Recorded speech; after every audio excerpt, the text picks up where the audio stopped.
Day 3, we're here, we've survived, it's tea in the park, and here's Geoff ELiis, the man behind it all.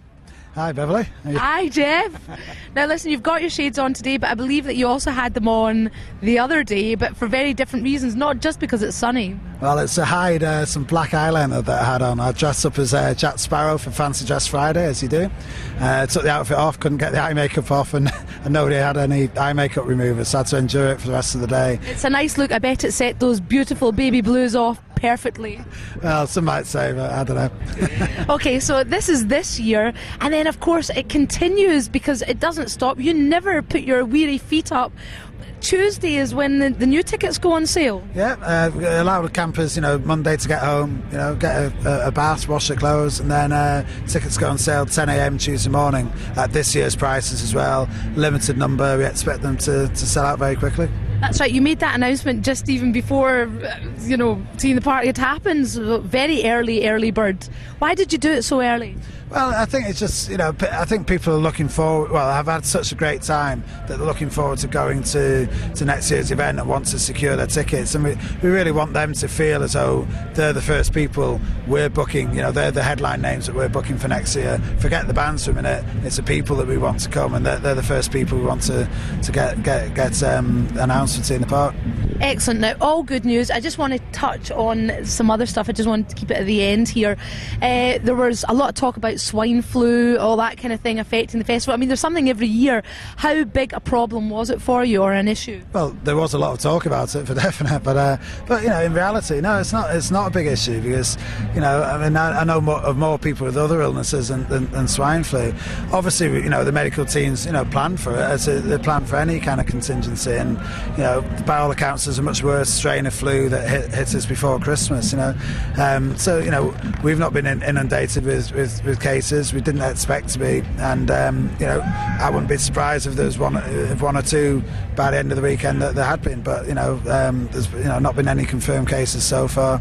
It's a lot of stories in the press really, and it's no big deal really, but obviously you plan your contingencies. Things like that. Obviously, also talking about stories in the press today. Very sad news for one particular family in Balado. Do you have any comment to make on that? Oh, it's just very, very saddened to hear the news, and I can't imagine what the family and friends are going through. It's a horrible thing to happen at any point. The fact that it happened so close to the Tea in the Park site, means that we've kind of all been sympathetic, but our sympathy isn't going to help anybody really, and it's a tragic loss really. Is it something that you'll be doing? Will you be contacting the family or anything like that, or will you kind of keep a distance? Or well, I think I gather the family have asked for some space to grieve, so I'd rather let time pass a little bit before thinking about what may or may not be appropriate. But sympathies from you and your team at Tea in the Park. Absolutely, yeah. Excellent. So that aside, been a great year, and we look forward to many more years of Tea in the Park. Is it going to get bigger and better next year? Well, hopefully better. No plans to make it any bigger next year, but we just want to keep continual improvement, and we get feedback from the audience, from all the people involved in the event.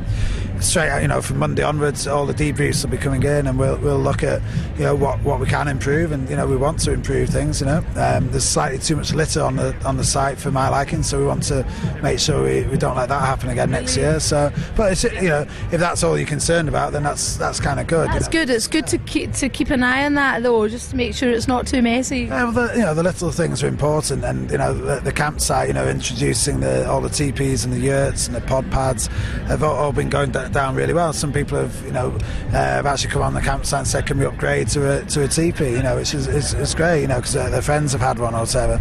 And Healthy Tea just has been going from strength to strength. There's a great rope swing in there that I sat on. It's huge, you feel like a little kid on it, and that's great fun, and just see people swinging away on that, whilst eating their Lochfine oysters. And what's been the strangest sight you've seen this year, apart from you wearing eyeliner? Some guy at that moment that I was dressed as Jack Sparrow, I saw a couple of people in naked costumes costumes come past. You know, naked costumes. What's that? What, their birthday suits? well, kind of, you know, like the obviously the clothes underneath, but then a costume making them look naked. But what was kind of slightly more disturbing was a couple of guys in mankinis, lime green ones at that. So you'll not be trying that yourself next year for Fancy Dress Friday? No, well, I had my mankini on underneath my Jack Sparrow outfit just in case it got too hot, but I spared everybody that. That's exclusive. Thanks very much, Geoff ELiis.